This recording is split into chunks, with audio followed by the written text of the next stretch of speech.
తెలంగాణ ప్రభుత్వం ఎదుర్కొంటున్న triple burden 3 భారాలు.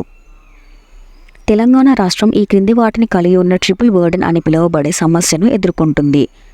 ఇందులో పోషకాహార లోపం, అధిక పోషణ, రక్తహీనత.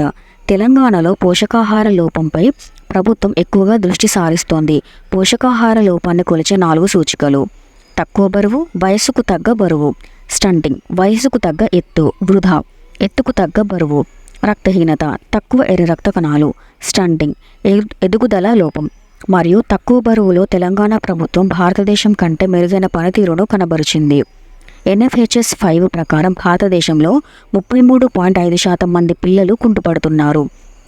కాగా తెలంగాణలో 33.10% మంది పిల్లలు కుంగిపోతున్నారు. భారతదేశంలో మరియు తెలంగాణలో తక్కువ బరువు ఉన్న పిల్లలు వరుసగా 32.1% మరియు 31.80% ఉన్నారు.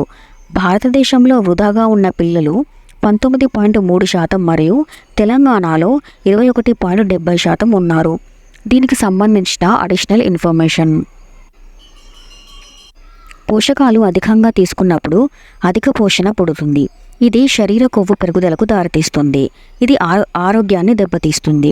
స్థూలకాయం అనేది అధిక పోషణ యొక్క ఉత్తమ ఉదాహరణలలో ఒకటి. ఆహారంలో ఇనుము లోపం మహిళల్లో రక్తహీనతకు దారితీస్తుంది. పాఠశాల పిల్లలు మరియు స్త్రీలలో 50% రక్తహీనతకు ఐరన్ లోపం ఉంది. గర్భధారణ సమయంలో రక్తహీనత వంటి తీవ్రమైన ఆరోగ్య సమస్యలకు దారితీస్తుంది. రక్తస్రావం, న్యూరల్ ట్యూబ్ లోపాలు, తక్కువ జనన బరువు, అకాల జననాలు, చనిపోయి పుట్టిన శిశువులు మొదలైనవి.